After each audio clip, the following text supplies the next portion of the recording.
She sat on her trunk as 3 trains came and went, still clutching his letter. The envelope was still in my coat pocket the morning Sergeant Hollies told me I had a problem. I'd been carrying it since I found it 3 weeks before, tucked inside Crandall's bunk after we pulled what was left of him off the Clearwater Trail. Personal effects went to next of kin. That was the rule. But Crandall didn't have any next of kin, not blood anyway. What he had was a woman named Elsa Voss, whom he'd been writing to for 8 months out of a post office box in Bozeman, and who was, by the time I found that envelope, already on a train from Ohio headed west to marry him. I know because I read the letter. I'm not proud of it. A man's correspondence is his own. But Hollies told me to go through his things, and when I pulled it out and saw that it was sealed and addressed in a woman's careful hand, return address, Miss Elsa Voss, 14 Kramerson, Columbus, Ohio, and that Crandall had never opened it, something made me tear it anyway. Maybe I needed to know what kind of man we'd lost.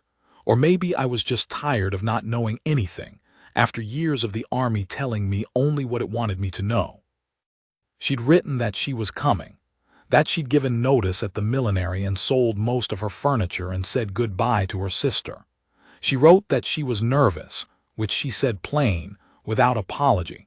She said she hoped he would be patient with her because she'd never been further west than Pittsburgh and she didn't know what to expect. And then near the end, she wrote one line I've never been able to shake entirely from my head, even now. I have decided to trust you. I hope that is not foolish. I folded the letter and put it back in the envelope and carried it in my breast pocket, against my chest, for 3 weeks, because I didn't know what else to do with it. The station at Dillon was a single platform and a leaning freight shed that smelled of pine tar and dried manure.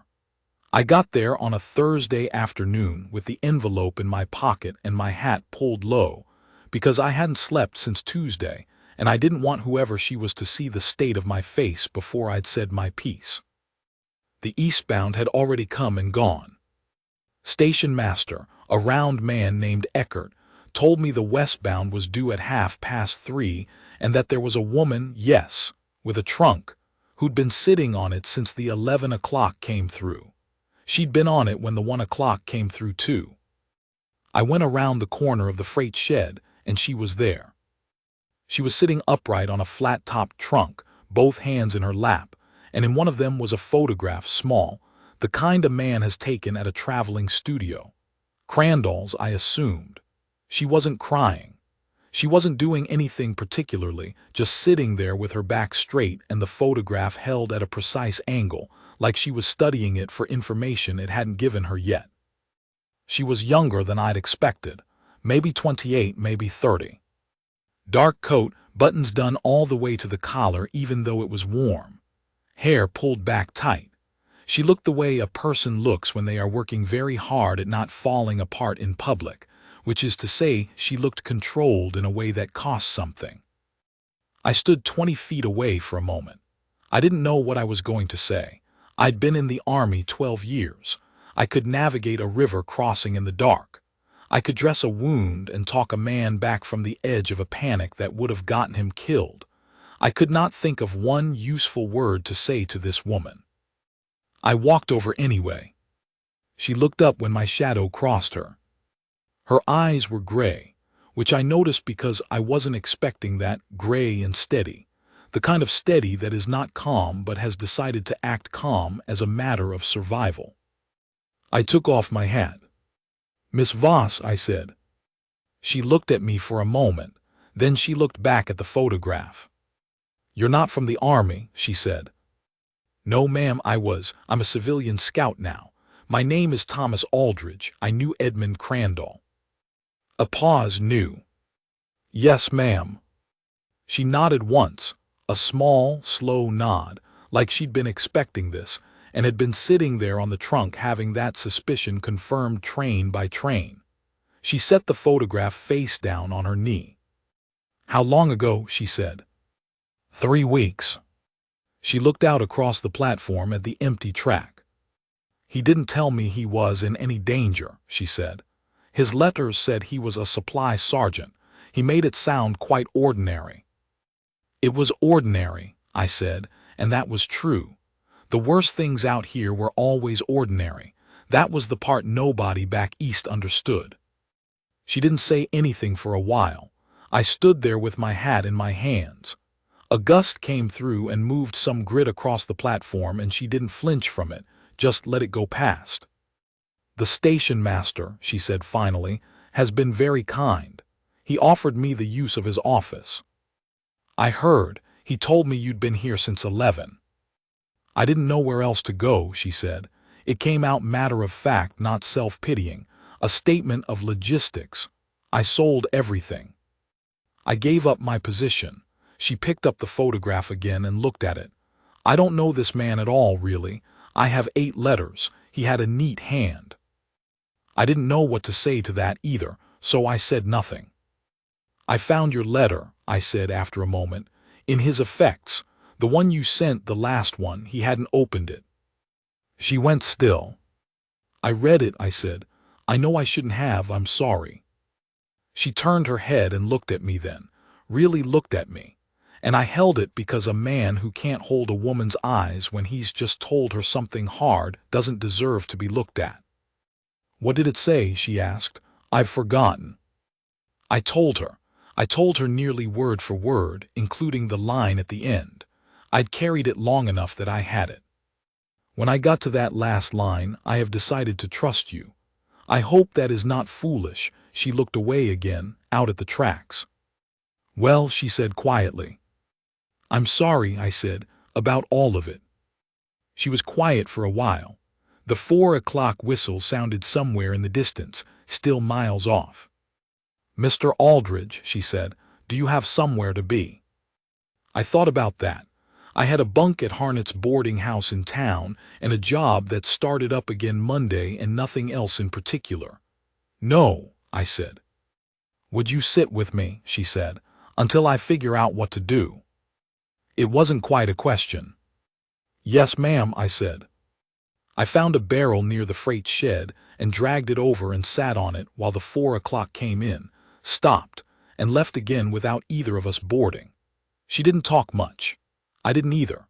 We watched the engine go, and she folded her hands in her lap, and I put my hat back on, and we just sat in the afternoon light while a pair of sparrows argued in the eaves of the platform overhang.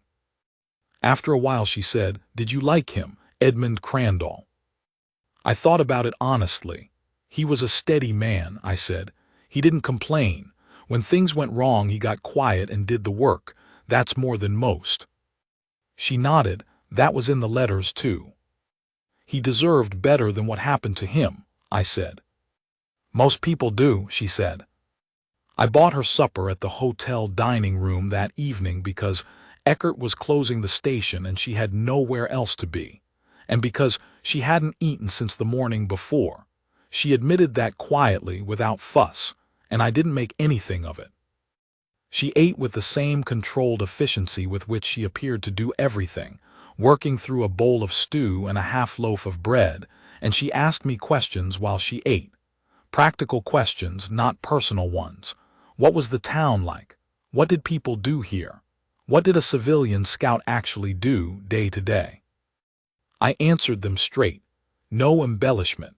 I'd spent enough time around men who made the frontier sound like a dime novel to know that it never helped anyone. I told her it was hard country. Beautiful in places, brutal in others, and both at once more often than not. I told her the winters were serious.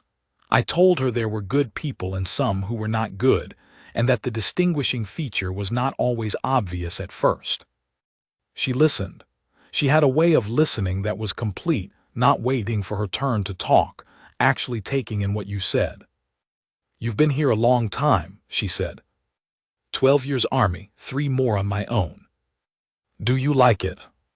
I had to think about that. "I don't know that like is the right word," I said. "It fits me. I don't do well in cities." "I've never been anywhere but cities," she said. She said it without apology or complaint, just information. "You sat on that trunk all day," I said. 3 trains. She looked at me. "Yes. That takes something." She was quiet for a moment. I didn't have anywhere to go, she said again. That's all it was. I shook my head. No, I've seen people with nowhere to go. They fall apart. You didn't fall apart. She looked at her hands on the table. Not yet, she said. I didn't answer that, but I held on to it. She stayed at the hotel. I paid for the first week without asking her permission, which she didn't thank me for and didn't object to, which told me something about her, that she understood practical help and didn't need to turn it into a sentiment. She paid me back the following Thursday, exact to the cent, out of a small coin purse she carried in her coat pocket. She handed it across the counter without making a moment of it, and I took it the same way. I came by every 2 or 3 days. Not with any particular intention. I told myself I was just checking that she had what she needed. She was looking for work. She went to the school first and they told her they already had a teacher. She went to the dry goods, the land office, the millinery on the north end of town. She had a skill set that was precise and narrow, hats mostly. The fine kind. Columbus had a market for that. Dillon, Montana in 1887 did not. She wasn't giving up. That was the thing I noticed. Every morning she put her coat on and went out into the town and tried something new. She was rejected, politely or otherwise, most days. She came back to the hotel, ate whatever was available, and started planning the next morning. She never said it was hard. She never said she regretted coming. She never said anything, really, that wasn't practical and forward-facing. I don't know when I started looking forward to seeing her. It crept up on me the way most things that matter do, from behind, while you're watching something else. I'd been alone a long time. 12 years in the army, you're never alone in the physical sense, men packed in around you, sleeping, eating, moving in columns, but you learn to be alone in your head. You pull a wall up. After you leave the army, it's the wall that stays, not the men. I was 41 years old, and the only person who knew my first name was the woman at the Dillon post office, and that was because she'd had to read it off a package once. I ate alone. I worked alone, mostly. I had a cot in a boarding house room with a nail on the back of the door for my coat, a shelf for my saddlebag, and a window that looked out at another building. That was the whole of it. I wasn't unhappy. I want to be clear about that. I'd made my peace with the life I had. A man who's been through what I'd been through learns to take what's there and not cry about what isn't. But I was alone, and without quite naming it, I'd stopped expecting that to change. The evening she knocked on my boarding house door, she was holding her hat in both hands, and her knuckles were white. I opened the door and looked at her. "I need to tell you something," she said. I stepped back to let her in. She came in and stood in the middle of the room. There was nowhere much to sit, just the cot and a 3-legged stool, and she stood with her hat in her hands and looked at me directly. "I've had an offer," she said, "from a widow named Mrs. Garfield in Helena who needs a companion and household manager. Her daughter wrote to me through the hotel. It's a good position, good wages. I could go." "That's good news," I said. I meant it. I was glad she had a way out. "Yes," she said. She was still looking at me. I told her I needed a few days to consider it. I didn't say anything.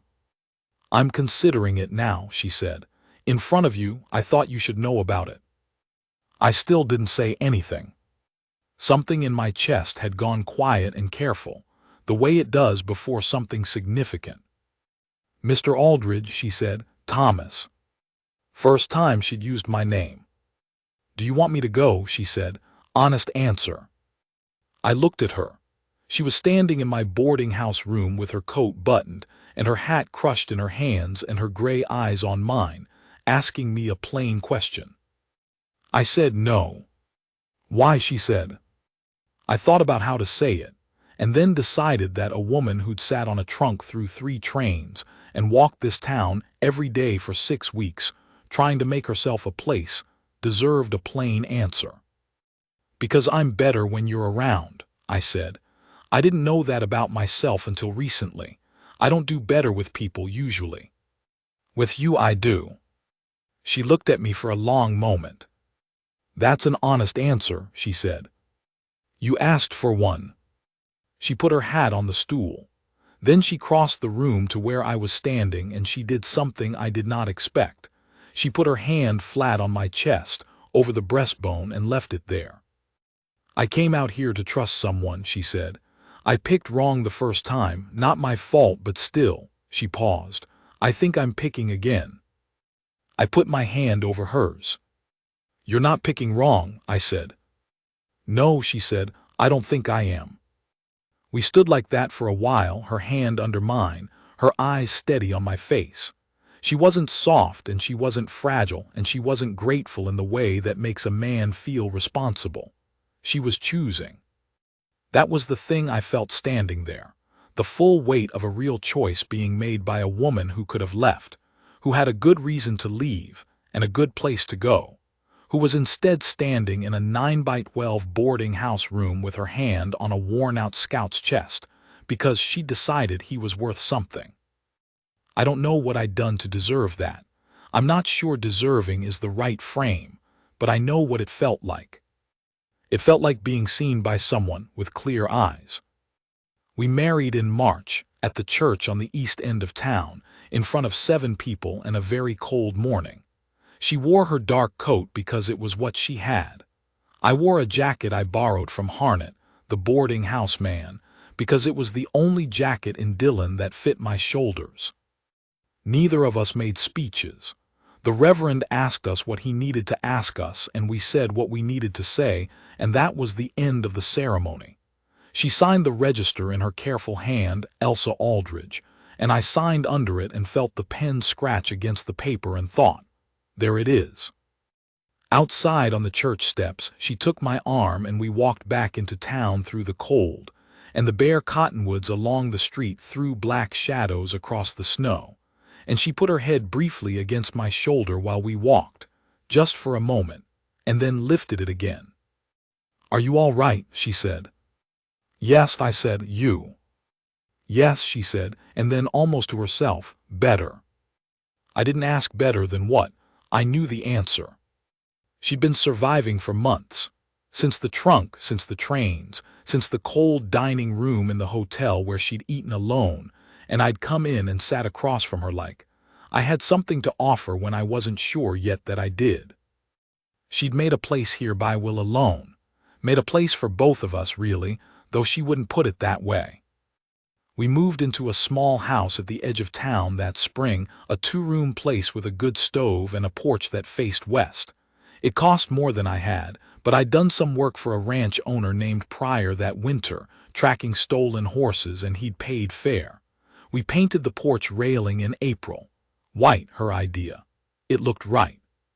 She found work eventually at the land office, filing deeds. She was meticulous and fast, and the man who ran it, Beaufort, heavyset, humorless, was smart enough to know what he had and paid her accordingly. She was the only woman in the building, and nobody made much of it after the first week, which said something about her. I kept scouting, took jobs that kept me within a day's ride of Dillon because I found I didn't like being farther. That was new. I'd spent 15 years not caring where I was relative to anything. Now I cared about one coordinate specifically, and everything else was distance from it. Mornings, we had coffee on the porch when the weather allowed. She had a habit of reading while she drank, land records mostly, or the newspaper when it came in. And I had a habit of watching the light change over the foothills, and we'd sit there until it was time to go and not say much, and it was the best part of most days. I told her that once. Not planning to, it came out one morning when she looked up from her paper and said, idly, that we should probably put in a vegetable patch on the south side of the house. I said, I think these mornings are the best thing I've got. She put the paper down.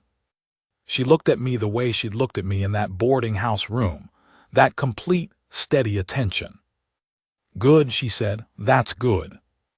And went back to her paper. There's a thing that happens to a man who's been alone long enough.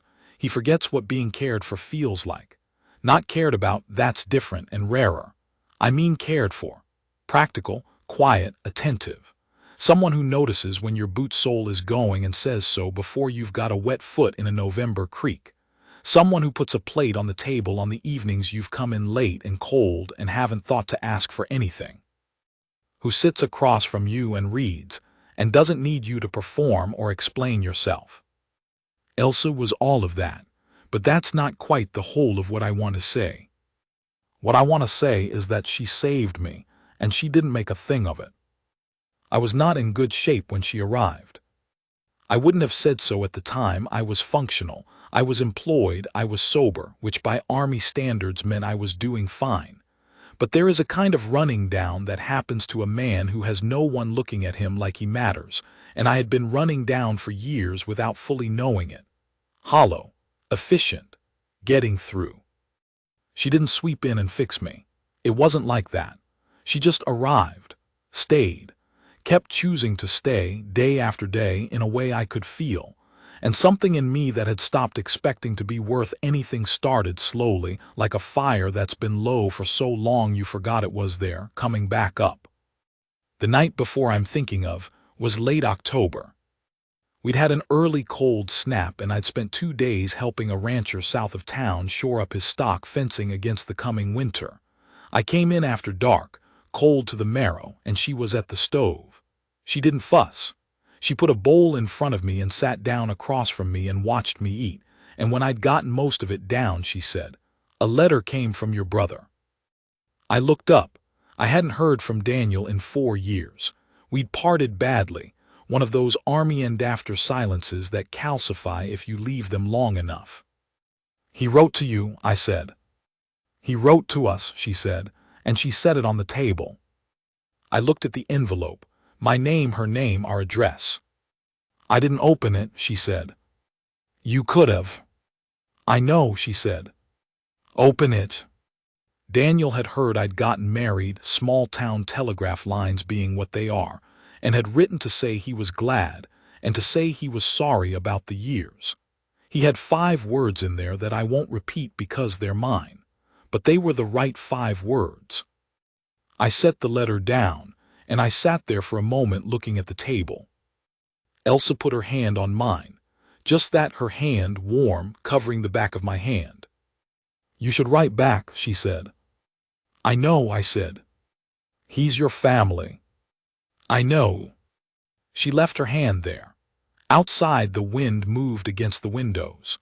The lamp on the table made the room warm and particular, the grain of the wood, the edge of her sleeve, the letter under my other hand with my brother's careful, unhurried script.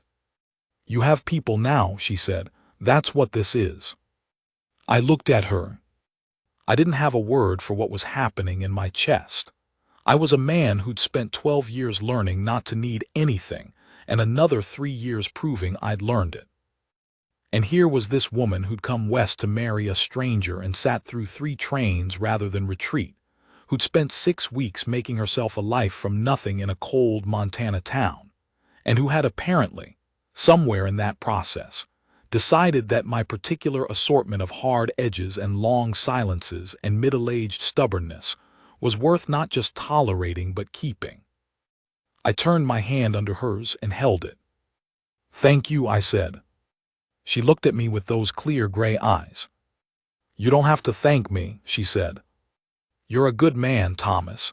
You were always a good man. You just needed someone to notice."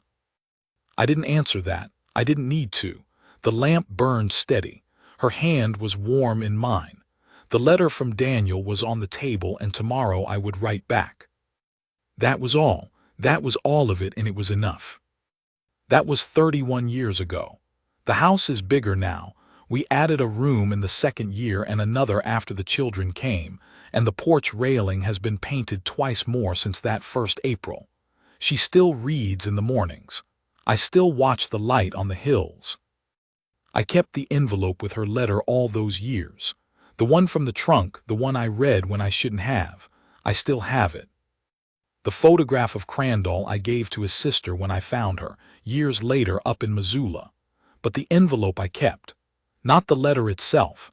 I took the letter out and buried it in the backyard one spring afternoon, gave it back to the earth, because some things are not yours to keep. But the envelope, with her name and address in her own careful hand from before she came west, before any of this was anything. I don't know why exactly. Old habit of a man who spent too long carrying things that weren't his, or maybe just a man who needed something to hold in his hand to prove it happened. Elsa found it in my coat pocket once, years back. She held it and looked at me with an expression I still can't quite name. "You kept this," she said. "Yes," I said. She put it back in my pocket. She smoothed the front of my coat with her palm flat, the way she'd first touched me in that 9x12 room, and she left it there for a moment. Then she said, "Come have your coffee, it's getting cold." And I followed her in.